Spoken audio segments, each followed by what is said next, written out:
Is there anything you would have done differently? We reported a true story. Our colleague Brian Williams is back in Kuwait City tonight after a close call in the skies over Iraq. Controversial Supreme Court nominee Brett Kavanaugh and questions about Kavanaugh's drinking in the past. Sean Hannity, come on up, Sean Hannity. Today, Andrew Cuomo is having a moment. I'm Chris Steyerwalt. And I'm Eliana Johnson. And welcome to Ink-Stained Wretches, where we merrily break down what's going wrong and what's going right with the American news media. Eliana Johnson, the internet can't hear it, but I've got my Christmas pants on. I've been excited about what will be our last of the year Ink-Stained Wretch. We will Wretch just this last time this year, here the Thursday before Christmas, and I am feeling the vibe. I'm feeling the energy. This will be as you said, our last episode of the year, which I'm quite excited about, ready to wrap up 2023. You had a big 2023. So did you. I mean, I'm just big, but You're less big these days. Well, the bags of meat are doing good things for you. Somewhat less fat. It is true that I'm somewhat less fat. It just turns out you can always think about food, but you have to spend some of the time thinking about not eating it. But you had a big, great year, and I am so happy for you and all of your success. It's really good. And by the way, the success of this humble podcast. Well, thank you. Heck yeah. Should we dive in? Let's Let's dive into our front page, where we have Harvard president Claudine Gay. Mwah. And there are a lot of new developments in the story of her. Start from the beginning. Plagiarism. So in the wake of her disastrous testimony before Congress, What did she say? Everyone knows what she said. Well, just say it for people who are normal. The president of Penn was fired, etc. Because she wouldn't say. Because they said that the calls for genocide of the Jews would be deemed harassment and intimidation on their campuses, depending on the context. And the context was depending on whether words turned into action, i.e. whether students took steps toward actually committing genocide. And coming from these people who had... policed every microaggression and pronoun and created safe spaces, yes. and so on. So the Penn president gets cashiered after the Penn president is out after the Democratic governor and the Democratic senators from Pennsylvania said, you got to be kidding me. And what happened is all of these women, the MIT president was up there too, were in the national spotlight, and their whole records came under more scrutiny. Who are these people? What qualified them to be there? Because they were looking embarrassing. And the donors called Claudine Gay, the president of Harvard, to the carpet and said, we want her out. So the board convened. And said, we're going to keep her. We're going to protect her. But then she had another problem. And that problem was the Washington Free Beacon. They were simultaneous. As the board convened, the Free Beacon ran a story about several instances of plagiarism in her academic record. And the New York Post had been on this story months before. So the board said, we back her. And the Post, which brought us this story in October, we've been investigating this. They had hired a defamation attorney to bully the Post, successfully bully the Post out of publishing this, which is a separate, interesting media story because I believe the New York Post was successfully cowed. Yeah. Because the defamation counsel that Harvard hired, Claire Locke is the firm, is the same firm that represented Dominion Voting Systems in its case against Fox News. Of course, both the New York Post and Fox News report up to the same man, Rupert Murdoch. So I believe the Post was more timid. There is absolutely no defamation case here. I can say, truth is the ultimate defense against defamation. Truth is the ultimate defense against And defamation. there's and no it's case. also possible that editors at the New York Post decided that the juice was not worth the squeeze, and that it was a good story but not a epochal story. But it turned into an epochal story once she shot herself in the foot in front of Congress, and her profile went and from. They still didn't run it. Yeah. They still didn't run it. And But who did? And anyhow, so the Beacon runs it, and Harvard says, actually, we convened a separate investigation and governing, we Much got poo-pooing. three. Yes. You were much Poo-pooed the- poo-pooed. You were much poo-pooed the poo-pooed. story. Yes. And they found she proactively requested corrections on her work, and she's wonderful. And they said it was an attribute, and we shouldn't pretend like plagiarism claims are simple. We've been through this with a lot of authors. What's her name? Who wrote Team of Rivals? Doris Kearns Goodwin. This is something that we in the media are familiar with, and there is a difference. Sometimes you miss quotations, and sometimes you fail to attribute correctly, and that can be true. And that's what Gay and Harvard were saying was, oh well, this is yes, obviously some mistakes were made, but there was no bad faith plagiarism. Dun dun dun. And the story is further complicated by the fact that their plagiarism standards for students say, whether intentional or not, this is grave and serious and all this stuff. So Harvard comes out backing her. But of course, the thing about plagiarism is it's kind of like sexual harassment. Like, people don't just do it one time. And even though the Beacon we had unearthed 29 examples, more began to dribble out. And an anonymous scholar at another institution filed an official complaint detailing 40 instances of plagiarism, with Harvard has an official Office of Academic Integrity. And so the Beacon ran another piece, fresh allegations of plagiarism unearthed an official academic complaint against Claudine Gay. And I'll just read briefly. The new allegations, which were submitted to Harvard's Research Integrity Officer, Stacy Springs, include the examples reported by the Washington Free Beacon and other outlets, as well as dozens of additional cases in which Gay quoted or paraphrased authors without proper attribution, according to a copy of the complaint. They range from missing quotation marks around a few phrases or sentences to entire paragraphs lifted verbatim. What's her specialty? What is her specialty? Is she's a political scientist who and government professor who and teaches African American history and voting patterns. And but the funniest one they found was that she had even lifted language from somebody else's acknowledgments. So enter the New York Times. Mm-hmm. Oh, actually, sorry. Okay. Enter CNN. Okay. Which writes, Harvard president's corrections, because, she had gone in and proactively asked for corrections. She's proactive.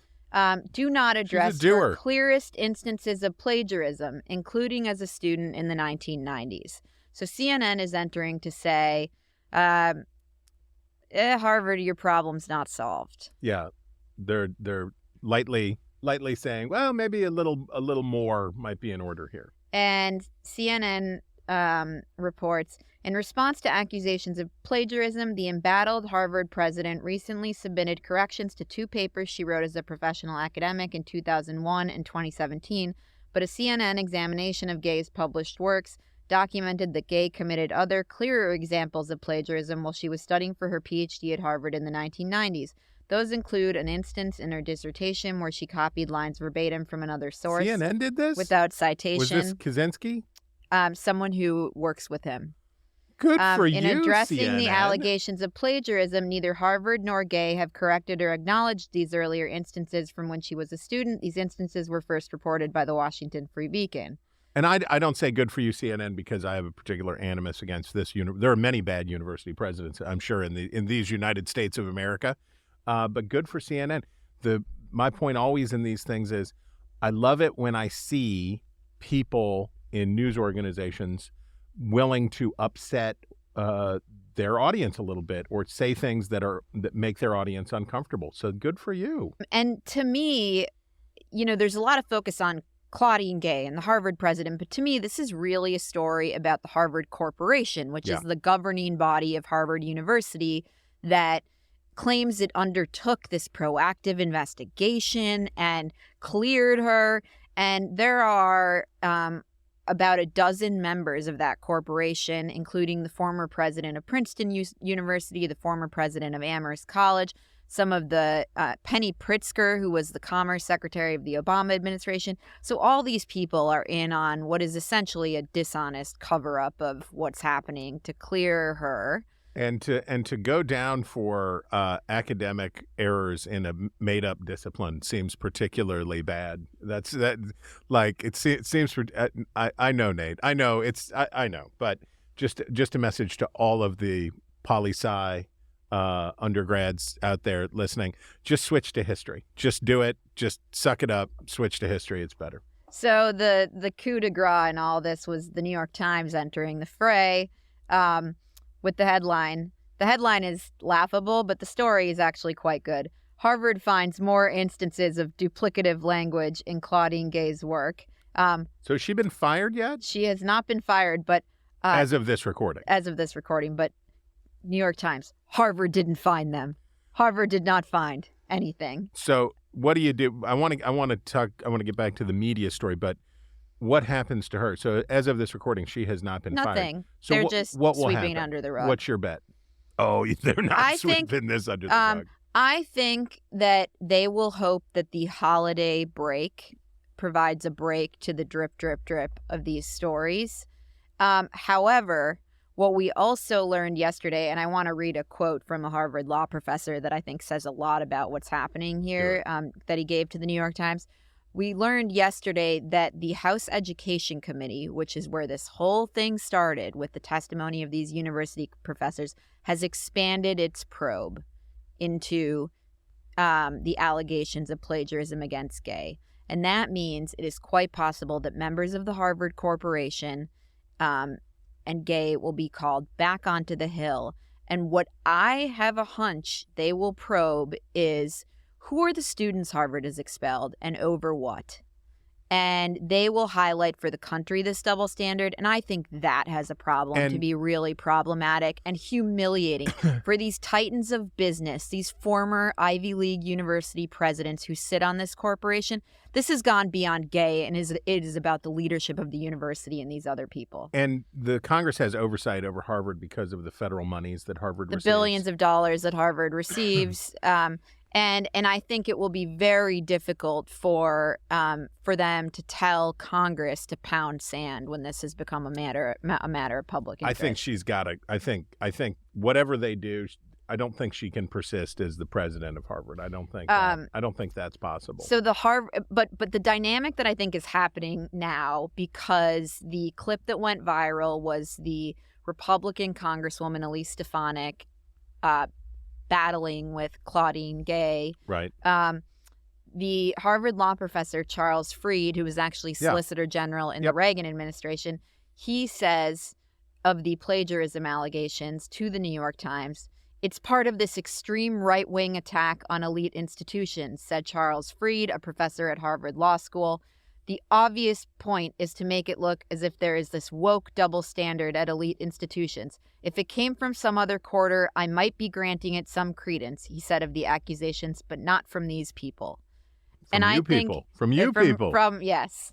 So I think these people. That is a lot of what's happening, is they don't want to be perceived as buckling to political enemies. So I'm going to say something very naive, and you will laugh at me as I say it, for saying it, which is maybe Claudine Gay will do the right thing and step aside.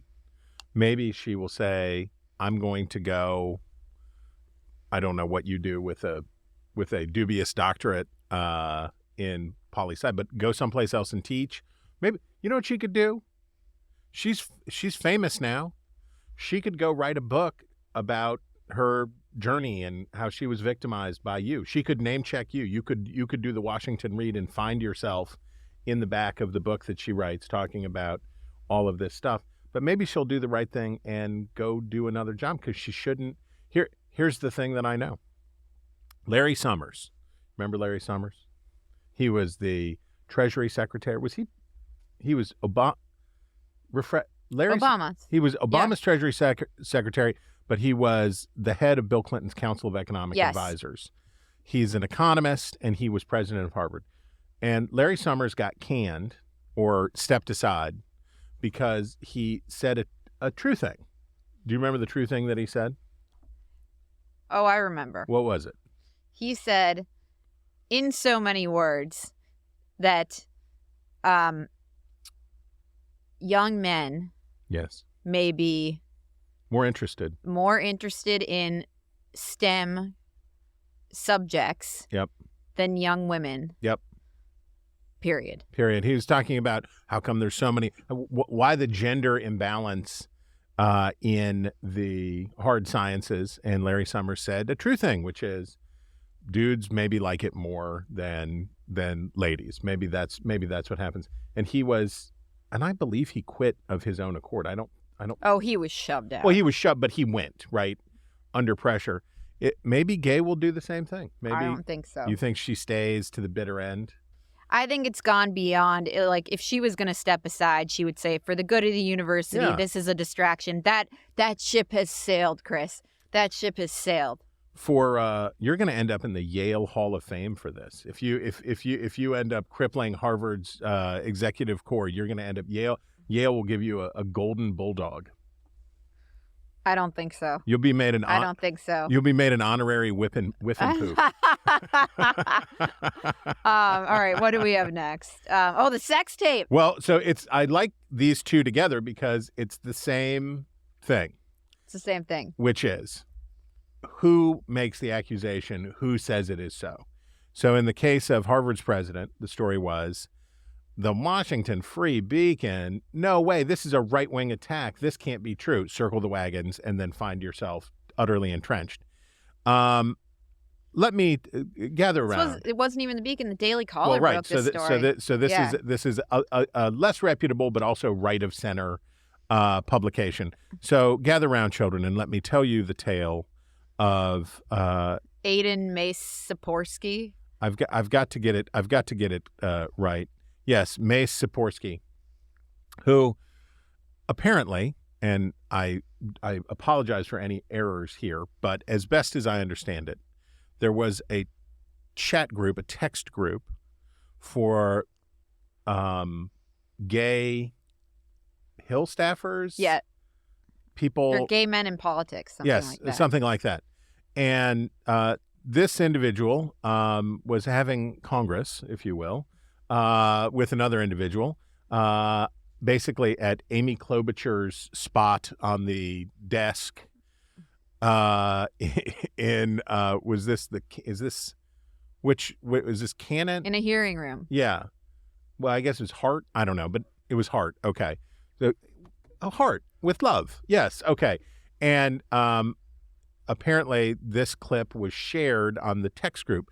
Now, I don't want to say anything about the trustworthiness of a bunch of people who are sharing hot, sexy time action with random strangers in a text group, but maybe not a reliable group. Maybe you can't count on them to keep all of your secrets. So this gets out, and the Daily Caller, Tucker Carlson's former publication, gets hold of it. Henry Rogers at the Daily Caller gets hold of it and puts it out. And I want to read you the headline, which is still standing on NBC News' webpage. So, and by the way, we should say, in normal circumstance, this should have been pretty swift, right? This should have been like, wow, like it would burn for a minute, but it would be like, we see it, we're doing it. He's being shot out of a cannon into the Potomac River. Here's a headline on the NBC News story. Senate staffer alleged by conservative outlets to have had sex in hearing room is no longer employed.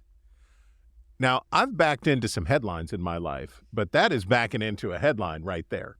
And the hedging. So here's the NBC. On Friday, the Daily Caller, a conservative news outlet, published what it said was the video showing a congressional staffer having, quote, sex with an unknown man in the Senate hearing room. It added that the video was shared, quote, in a private group for gay men in politics. NBC News has not confirmed the authenticity of the video or the identities of the participants. Conservative outlets then alleged that Mace Sapowski, a legislative aide for Cardin, was one of the men in the video. And that headline and that construction of this, making the media story first, you're too young for this, but John Edwards and his hair once ran for president. And, I was there for it. And John Edwards had a baby mama. And the only ones who had the story, the only ones who were willing to go with the story was a National Enquirer. Yes. And the National Enquirer chased John Edwards down, and he hid in the bathroom. My favorite detail of the story. Well, my two favorite details of the John Edwards story were, number one, his promise to his baby mama that they would get married in a rooftop wedding ceremony, and that I believe John Mayer would play at something super cringe, like super cringe. Dave Matthews or whatever will do it all. And of course, this was made more complicated by the fact that John Edwards, central to John Edwards' identity, was his doting affection for his cancer-stricken wife. Kind of hurt the rep. So National Enquirer gets the story. They've got him. For a long time, the story is just there. And nobody is willing to go with it and talk about it because it's the National Enquirer, for goodness sakes. The Daily Caller, you can like or dislike the Daily Caller. It's on tape. But it's on tape. It's there. They have the video. There he is. There's the room. We've got it. And bending over backwards for this is just, it was this and the Claudine Gay story really sum it up. And then we finally get to, I'm sorry to say this, the subsequent coverage, my favorite headline from the imbroglio, Horny on the Hill, staffers react to the sex tape from Washingtonian magazine. Way to keep it classy, Washingtonian magazine. I also love that in the most Washington move ever, the aide in question, who was having congress, posted his cri de coeur on LinkedIn, which is the most... Oh, his statement, can you read it? The most hill rat way to possibly do this. His statement was amazing. Here's the statement. This has been a difficult time for me. As I have been attacked for who I love to pursue a political agenda. Well, some of my actions in the past have shown poor judgment. I love my job. That's one way of saying it. And would never disrespect my workplace. Any attempts to characterize my actions otherwise are fabricated, and I will be exploring what legal options are available to me in these matters. Well, sir, the legal options available to you in these matters are getting fired and going away. Those are your legal options that you have in this matter. Great googly moogly. I mean, talk about not getting it. Poor Ben Cardin. Who is retiring and who is Biden going out with a bang. Who is Biden years old and retiring as the very senior senator from Maryland. Nate, he will be replaced by Angela Also Brooks, the Prince George's County executive. I see our first bet for 2022 is shaping up. I'm taking DC. You can take Baltimore. But he's on his way out in a safe Democratic seat. So you know what happens in these offices when your congressman, when your senator or congressman is done? It rots, right? The staff rots because he's not running again. Everybody who can get a job someplace else is getting a job someplace else. They're trying to get on with the next thing. And so hijinks like this happen. And I just feel bad. Hijinks like this, you say it like it's inevitable. How much awful? Oh my gosh! How Chris, much in the pre-cell phone era? In the pre-cell phone era, what else has happened? Oh my in the hallowed halls of Congress? Do you think this is the first libidinous act that has ever taken place in a congressional space? I think you're like defining deviancy down or whatever. Congress has been defining deviancy Okay. down since the 19th century. I feel strongly that. Well, to your point, we apparently have another sex scandal to discuss. I know. Do tell. Semaphore reports that there's another congressional staffer who they are not naming, who participated in explicit videos, and he disputed some elements of the characterization of an episode. I need to get the details of this. A spokesperson for Representative Dan Newhouse, a Republican from Washington, confirmed that reports of purported unbecoming behavior by a senior staffer in his office triggered an investigation last year, but no conclusive evidence was found. The staffer denied he participated in explicit videos. It's not clear that these were recorded in... Oh, I guess they were. It says these are capital sex videos that circulated on Snapchat. Oh, dear. They featured in the Snapchat story of a user going by Adam J. According to the recordings viewed by Semaphore, one of the videos... Oh, gosh, I don't even want to read this. Wait, hold on. my Let me gosh. get there. I got to pull up the story. Oh, my gosh. Holy smokes. What do we got here? What paragraph? One... Whoa! Okay, It's I bad. can euphemize our way through this. One of the videos watched by Semaphore featured a man. Well, hold on. pleasuring I think the term I want to use here is Weinsteining himself, Harvey Weinsteining himself inside a house office building, which was identifiable by the standard Capitol house furniture and carpeting. The desk at which the videographer, very fancy way to describe a person Oh my taking a gosh. video of somebody giving themselves Yeah. the old Weinstein. It's- The desk at which the videographer performed also held a branded congressional mousepad. Gross.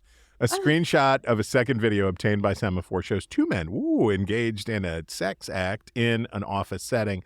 Participants' faces are not visible. I mean, gross, guys. it's Just so bad. gross. Just gross. All right. That brings us to the more- videographer. More grossness of a different sort.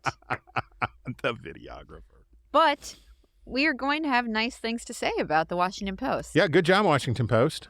which reports James Biden's deal-making caught on FBI tapes in unrelated Mississippi bribery probe.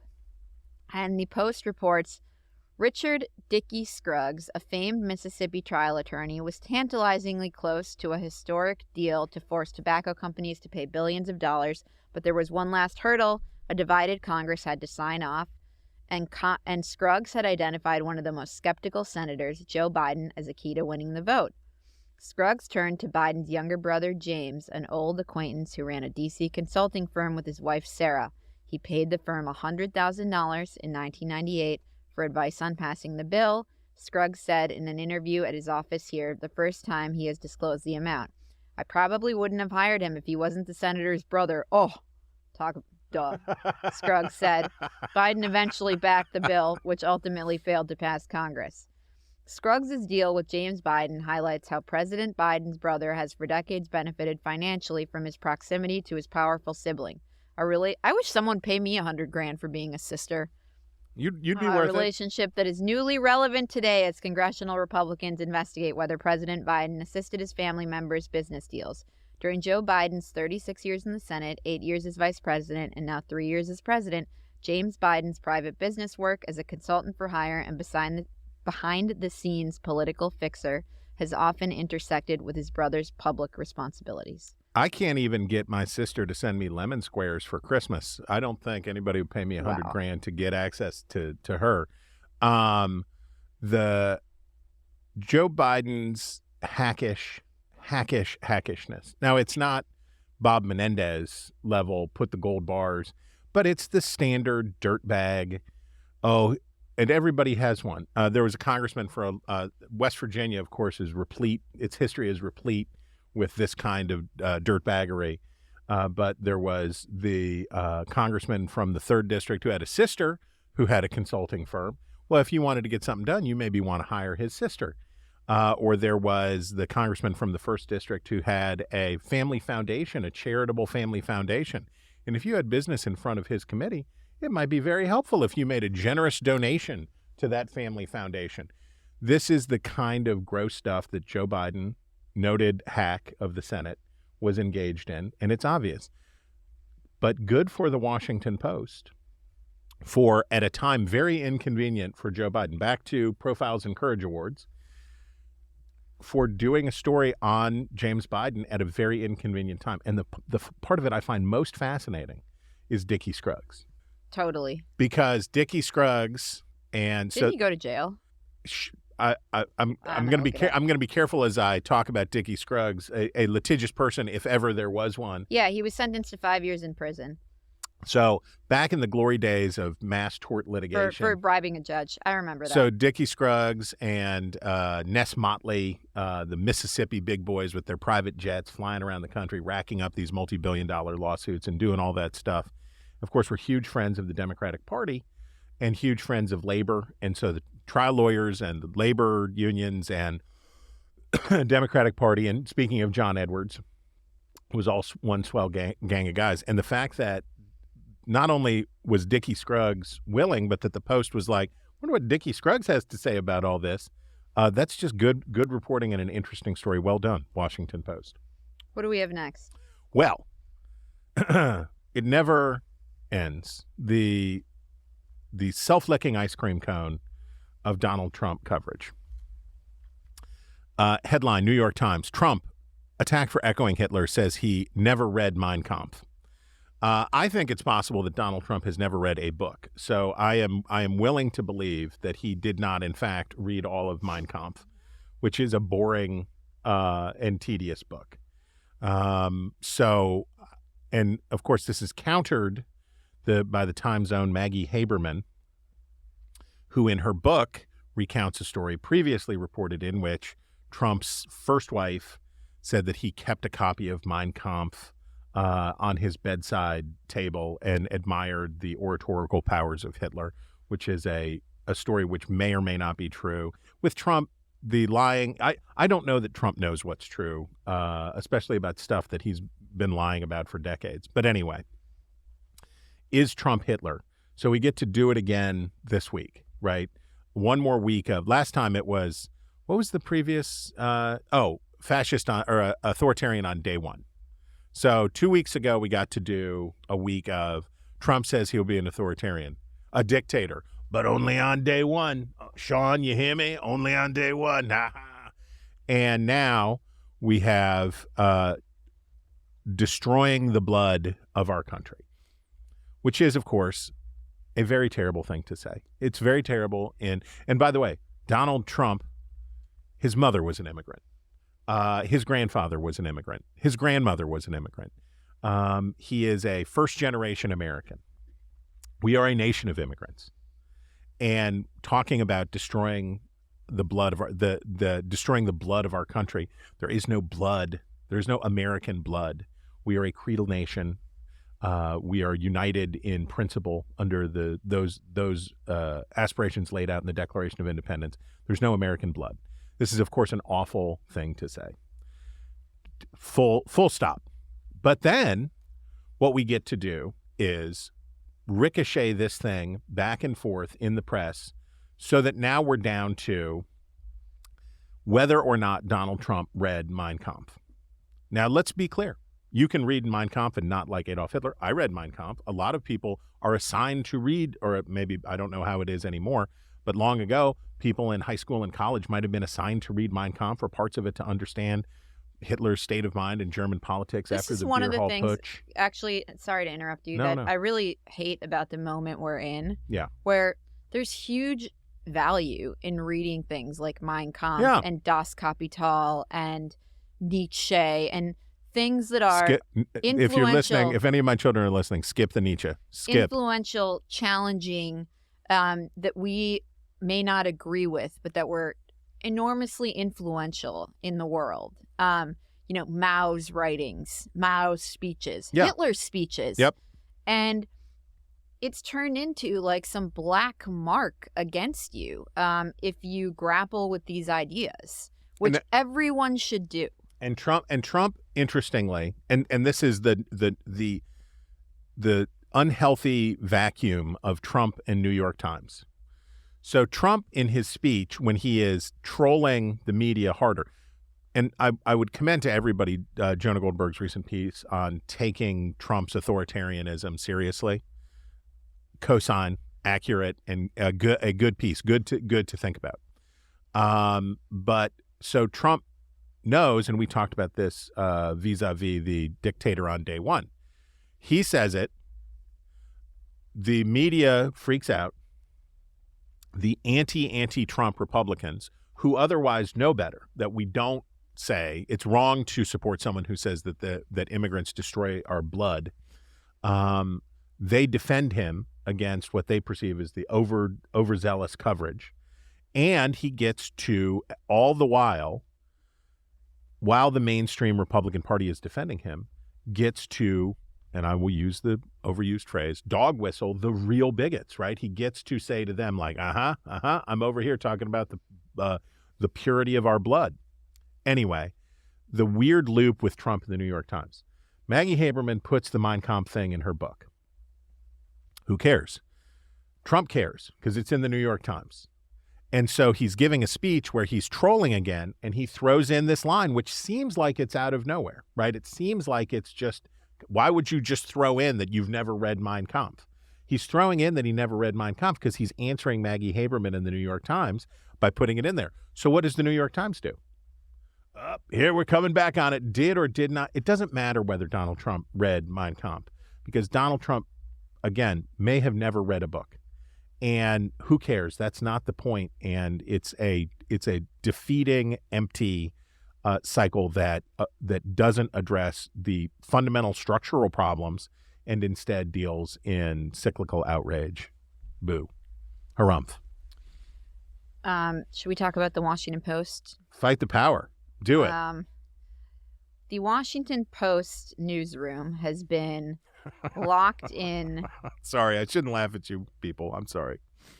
A battle with management, which offered them, they need 10% of the newsroom to take buyouts, and they have succeeded in doing them. But in doing that, but the newsroom is pushing for higher and higher salaries. So the Post newsroom, I believe, or the management has agreed to, has offered, and they say their best and final offer is a 2.5% pay raise for this year and 2% pay raises in each of the next couple of years. And a bonus. And a $500 per person ratification bonus if they agreed by the end of this year. And the leaders of the Post union, called the News Guild, are not agreeing to this. So they sat in on the news meeting. They stormed it. Stormed in yesterday morning, and they are very upset. Occupied. They are rejecting. Yes, they called it an occupation, and they are rejecting this. So that's that. Oh my gosh! What children? That's that. What children? You know, and am I then crazy to think? My view on this is, if you guys really think you're worth more, like, go somewhere else that's going to pay you more. Do you all use Slack at the Free Beacon? I've never logged into Slack, and I'm keeping my streak alive. I believe I can do it. I resisted it for so long, but it does have some benefits. That's what they tell me. Yeah. People tell me a lot of things. I one time they came up with a program when I was working someplace else previously that was called Yammer. And you were supposed to yam or yammer with each other. And it was with the arrival of Yammer that I determined I'm out. I'm out of this. Whatever comes beyond Yammer, I will go no further. Please email me at the following address or text. But anyway, they didn't just occupy the morning news meeting. They occupied the Slack channel to say, is this what you think we're worth?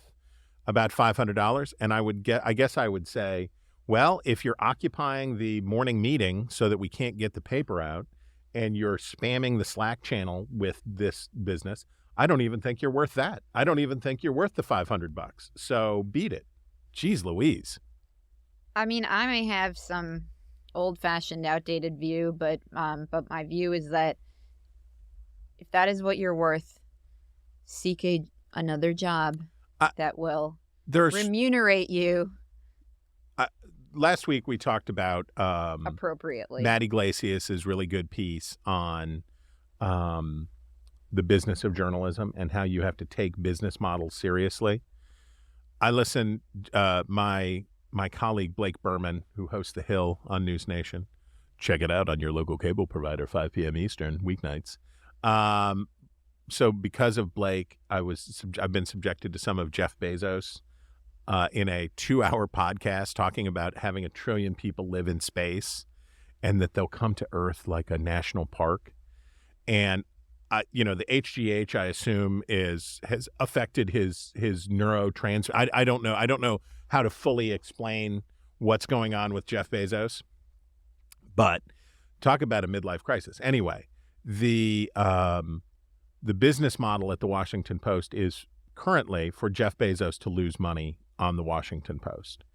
And I don't know how else to say it except for this is just a childish approach to this situation to demand that a paper that is losing money offer more and more money at a time when newsrooms are closing and newspapers are shutting down around the country. It's just kid stuff is all. Well, that's a nice transition to our facile file. Is this facile or is this just mean? I don't know. What do you think? Is this facile? Speaker Mike Johnson and daughter were profiled attending Purity Ball in 2015 German TV news segment. And this goes to, we've talked previously about and this is an ABC News article, about the mainstream media's unending attempt to show everybody that Mike Johnson is a crazy Christian nationalist. He's a weirdo, He's totally weird. And the ABC News writes, years before Mike Johnson would ascend to number 2 in the presidential line of succession, a German TV news outlet profiled the future Speaker of the House and his then teenage daughter. This looks like a wedding. Please do it in a German accent. This looks like a wedding, a news reporter says in German in a 2015 NTV news segment that was unearthed by ABC News. Great way to spend your time, guys. But they are not bride and groom, but rather father and daughter, the reporter adds. Oh, my gosh. And they're literally, it's a father sitting next to his daughter at a dinner table. Okay, I'm going to withhold. How horrible that a daughter would attend a purity ball with his daughter. That is awful. I am not going to wade into the question of purity balls. It's not my not my place to say. But it is a thing that a lot of people do, right? It is a fairly common thing. We could. It says the balls objectify young girls. There are arguments in favor and arguments against the emphasis on chastity in young women over chastity in young men, and there are lots of interesting discussions that could be had around these things. But certainly in large swaths of America, this is not like joining a cult and shaving your head, right? This is a If you have you ever been to Shreveport, Louisiana? No. Northern Louisiana, I'm sure that these are well-attended. I'm sure these are well-attended functions. That is the buckle of the Bible Belt, and I'm sure that the focus on virginity and chastity in young women is real and has been real there for a very long time. So there is, I guess that's facile. I guess the shock at this, I guess that is the facile component. But here's what got me. Why is it a news story? Why is this a news story? Here's the phrase, ABC News. Here's your phrase. That was unearthed by ABC News. That was unearthed. So this is a news story for one of the big 3 networks because it was unearthed by ABC News. A German. Now, I have 2 thoughts. One is, I bet not. I bet that it was not unearthed by ABC News. I bet that Media Matters or somebody doing opposition research on Mike Johnson found this cringy video from the Germans and said, who wants this? This is a pretty good one. This is a pretty good one. Unearthed by ABC News is on par with surfaced, right? That has been surfaced recently, which is, here's this old thing that's not quite a news story, but we think maybe it's good content, so we're just going to post it here. That's number one. And number two is, who cares? Again, Mike Johnson, maybe you think Mike Johnson's a weirdo. Maybe Mike Johnson is a weirdo. I assume he's made by AI. My belief is that Mike Johnson is an AI simulation because of his name and his appearance. But whatever you think of Mike Johnson, it's just not a story. It's just not a story, ABC. Come on, guys. Chris, that brings us to our style section. You got style, sister. And we're going to... I'm taking this one for my favorite item, actually. So we're going to do... Oh, yeah. Well, you're going to have to lead me in this style. We talked previously about Gwyneth Paltrow's trial and the coverage of her wonderful fashion choices at her trial, where she bumped into a skier, I think. Yes. We dove deep. So Rolling Stone reports, and this is thanks to producer Jennifer, Gwyneth goes skiing.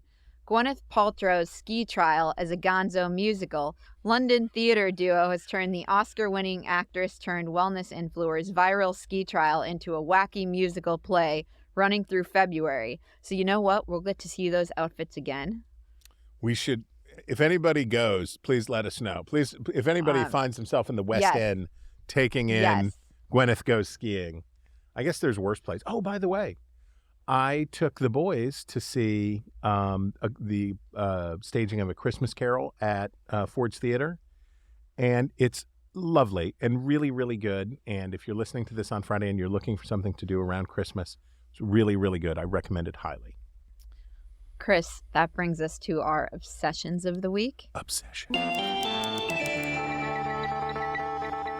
Where we break down these stories we can't get out of our head.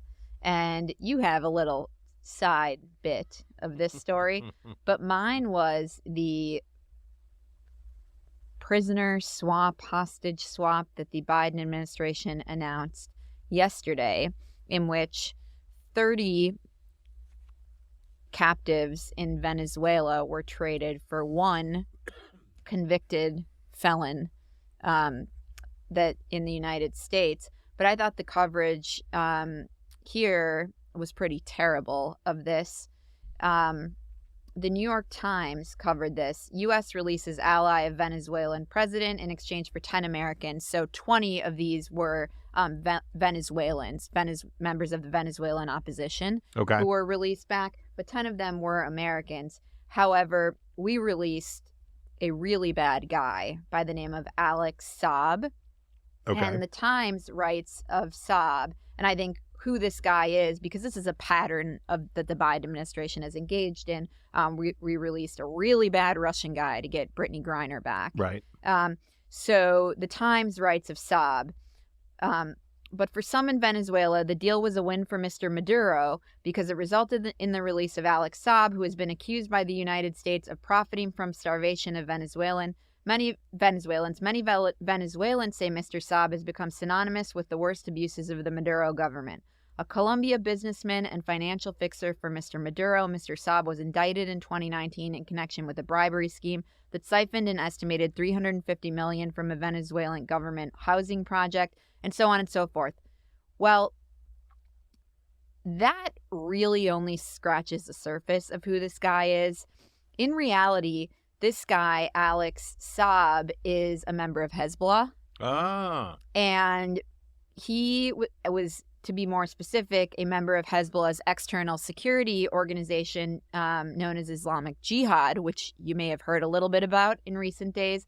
And a jury convicted him just in May of receiving training from Hezbollah and making false statements.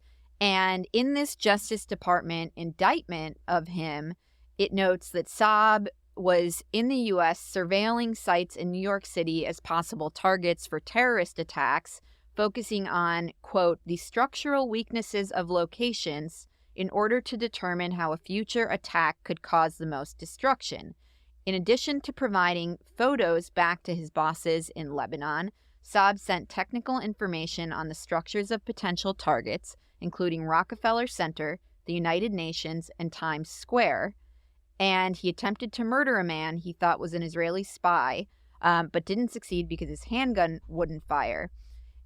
This seems like pertinent information to note in the New York Times about the person we just sent back to Venezuela, because it does raise questions, I think, about why a member of Hezbollah was so important to the Maduro government in Venezuela that they were willing to trade this one guy who's going back to Venezuela for the 30 people they released, because the Maduro government has pursued this strategy of alliances with Russia, China, now Iran.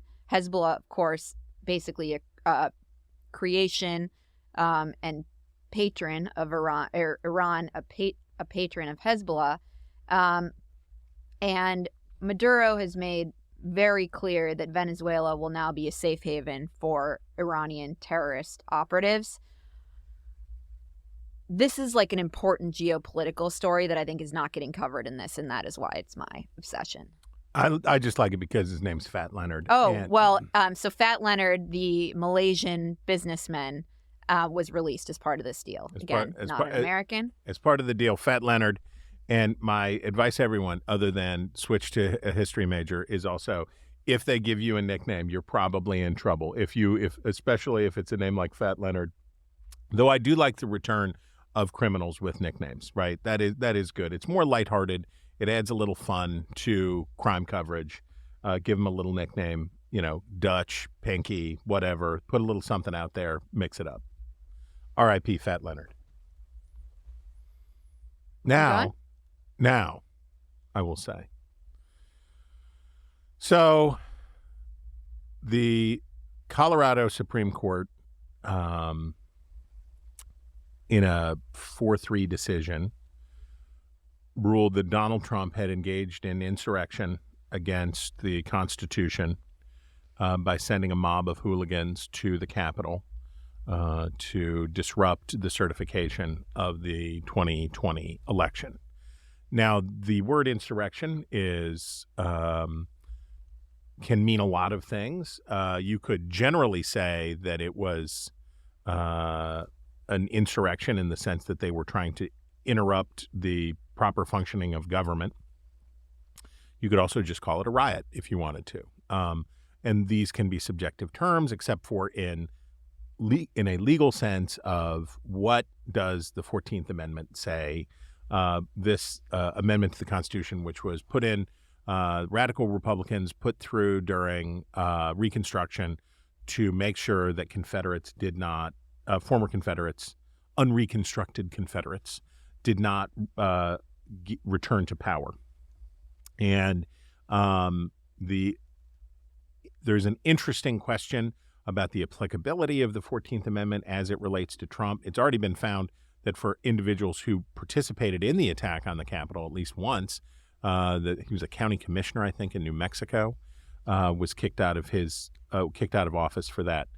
But certainly, it is within the power of state elections officials to deem individuals qualified or disqualified for ballots. If you want to be president, you have to be 35. You have to be a natural-born American citizen. If you want to be in the Senate, I think it's 30, right? I think it's 30 for the Senate. I think you've got to be 18 to be in the House, 30 for Senate. So we have restrictions. Constitution has restrictions on who can hold office, and certainly it would be within the power of state elections officials to make a determination about who should be on the ballot and who should not. Fine. And I also don't want the federal government to run elections. This is a good thing for the states to do in terms of separation of power.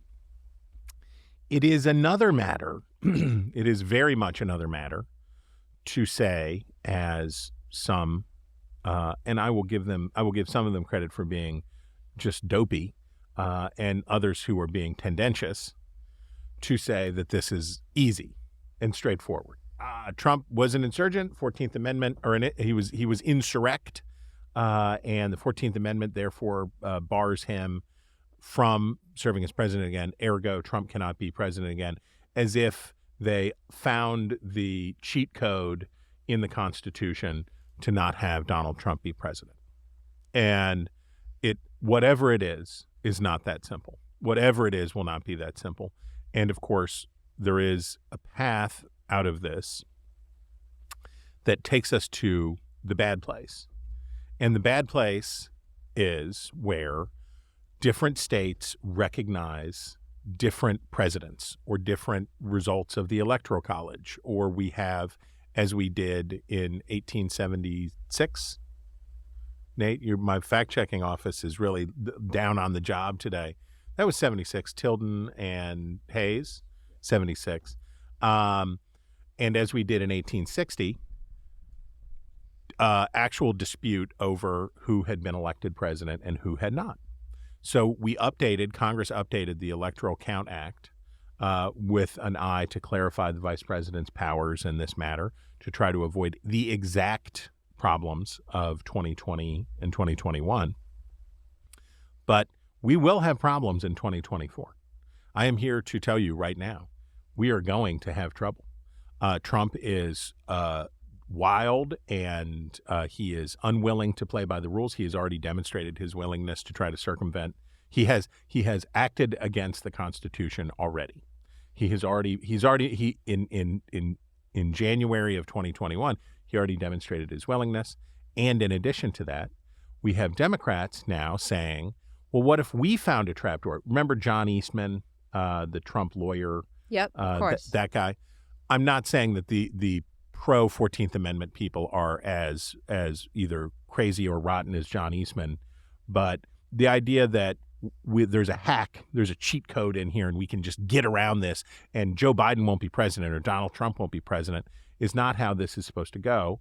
And so I would say whatever you think about this, you should be very cautious. So in the category of giving praise to the Washington Post today, Ruth Marcus, none other than Ruth Marcus, writing in the Washington Post, the Supreme Court should toss the Colorado case.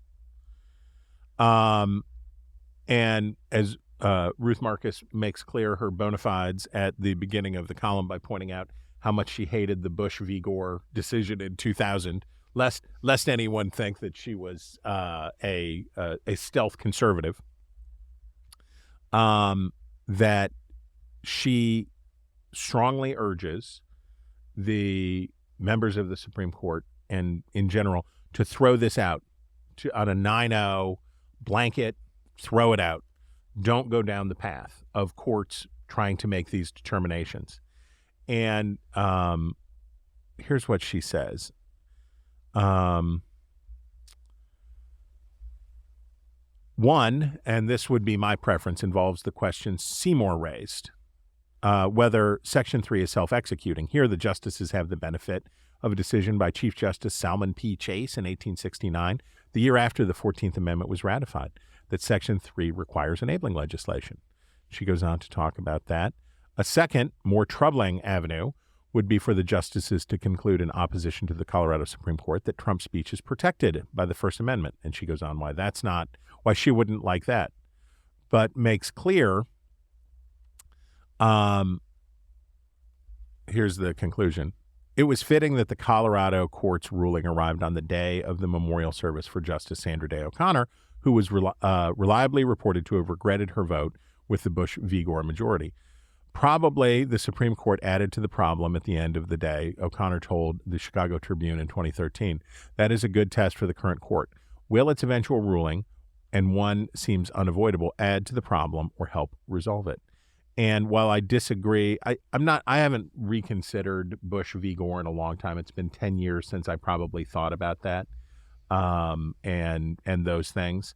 But I would just say to people who are, take Ruth Marcus's word for it. Take Ruth Marcus's word for it that this would not resolve the matter, that the Supreme Court ruling that Donald Trump was not eligible to be on the ballot would resolve the matter. It would not, and would no doubt lead, as Ron DeSantis already hinted, to states removing Joe Biden from the ballot for his violations of his constitutional oath for fill in the blank. and this is not the road for us to go down. Harumph. A harumph in sorrow, not anger. That brings us to my favorite time of the week. Yay. Which is reader mail. Do it. We have a note from Laura Budd, who writes, "Huge fan here. Saw this come across my feed and could not resist sending to you. Oh, boy. Keep up the good work listening to the podcast. Gives me hope." Oh, this my was great. gosh. Yes. Oh, Ms. Budd. Was the Boston Tea Party an act of terrorism? It depends. Oh, baby. Yes. 250 years ago this week, a group of men descended on Boston Harbor, and this is in the Washington Post, boarded 3 privately owned ships and dumped more than 445 tons of tea overboard. They were upset about the Tea Act of 1773, part of a suite of taxes that the British Parliament used to fund the British governors in the colonies. Goes on to say, the story of that night became lore, and the lore evolved into a national myth. The Boston Tea Party came to symbolize the revolutionary spirit that led to independence. Yet there's another version of the event, one less suitable for national mythology. A horde of white men disguised themselves as Native Americans. Problematic. Coppering their faces and donning headdresses in the same tradition that would lead to black-faced minstrel shows decades later to commit seditious conspiracy and destroy private property. The riotous mob trespassed on 3 ships and destroyed goods worth nearly $2 million in today's money, all because they didn't want to obey a duly passed law. Oh, magnificent! It was close. It was close to getting a 5-star fast. So this is the Fassel file. Getting 5 Fassel stars, and then taking it over the top at the end was the minstrel show comparison. That working in blackface into this. I got to say, this is Theodore Johnson, a contributing columnist for the Washington Post. Well done in being able to work in. Like somebody like Sam Adams and the boys are standing around and somebody's like, you know what else would be fun about this? What if we sang Swanee River in blackface after this? Jeez Louise. And Chris, we have a note from our friend Leonard Goodnight. Oh, Leonard. Who writes, "Hello. In last week's episode, Chris mentioned DC having teams in each of the Big 4 sports leagues.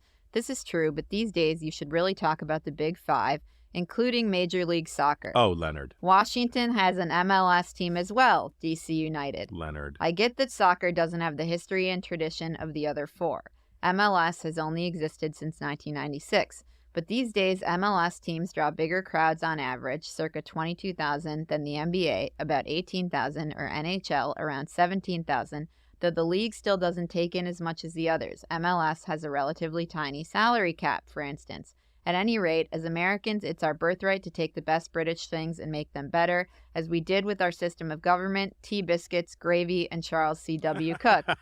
Go check out a DC United game sometime. You'll enjoy it. It's also pretty cheap." In the spirit of Christmas love and forgiveness, I will not harumph this as hard as I want to. I am prepared, I think Mr. Goodnight has convinced me to revise my Big 4 down to a Big 2. He was persuasive, and I'm just going to say it's football and baseball. And I'm willing, Leonard, you've made a good point. I'm going to let hockey and basketball go. It's just the Big 2. You're right. That brings us to your favorite time of the week, where I am forced to say something nice. But as always, you must lead me by example. This ends up being very timely, Mr. Goodnight. A poll, and I should say I wouldn't use this poll for politics because it's YouGov, and therefore beneath the dignity even of a wretched podcast. But a YouGov poll finds the American cultural hegemony continues in Britain, where the term Father Christmas is being crushed under the shiny black boot heel of Santa Claus, and that American cultural dominance continues apace around the globe, with Father Christmas now. So the age split, Santa now leads among all Britons over Father Christmas, use of Father Christmas. And among 18 to 24-year-olds, it's 62% to 21%. Father Christmas down 12 points. So I guess the Boston Tea Party began a long climb to the top for the US of A. And I can just say, happy Christmas, Britain. Chris. Yes. What do Mine you is got? this wonderful Wall Street Journal story that shows Very I good went to piece. college decades too early. Swimming pools and granite countertops, how college dorms got so expensive. Housing is one of the biggest drivers of rising college costs in the U.S. for new luxury suites as well as old windowless rooms. Well, geez. I mean, I was in a fourth floor walk-up dump. Arizona State University students will pay more than $9,600 this year to live in a shared bedroom at Manzanita Hall, a 15-story dorm on the edge of campus with an exterior that looks like a honeycomb. About a decade ago, a private developer took over Manzanita and gave it a $50 million refresh, including new lounges, an upgraded lobby, and community kitchen. Then the cost of living there shot up. Now, after multiple increases, ASU students pay about 80% more than what Sun Devils paid to live in the building about 20 years ago, adjusted for inflation. And this story goes on to talk about, you should see these rooms. There are pictures in this story. They look like luxury apartments. This honeycomb building, I mean, wow. Wow. It's amazing, and everyone should take a look at these dorm rooms that the kids are living in these days. My dorm was definitely did not have. No. The Hampden-Sydney College was not offering this kind of experience. I thought the fact that only 2 rooms shared 1 bathroom in the colonnades was pretty was pretty great, but we did not have climbing walls or whatever. And we also we were blown away by the fact that there were all the breakfast cereals in those big plastic tubes, and you got there, you could have as much breakfast cereal as you wanted. We thought that was pretty great. Well, with that, I think we can wish a Happy New Year, And a Merry wretched, Christmas, a very and wretched Christmas. a Happy New Year to all of our listeners. Thank you for a wonderful year. Yes, indeed, and we'll be back next We'll year. be back. with a wild and woolly campaign year. It's going to be a lot of Absolutely. fun. Yeah. We'll see if Claudine Gay is still president of Harvard. We'll report that. And see if she gets First in the Iowa episode back. caucuses. You never know. Yeah. But that is all the time we have for the news about the news. If you have a story you want us to talk about, email us at wretches@nebulouspodcasts.com. That's wretches@nebulouspodcasts.com. This has been Ink-Stained Wretches from Nebulous Media. Find us on iTunes or wherever you get your podcasts. Leave us a review. Just search for Wretches.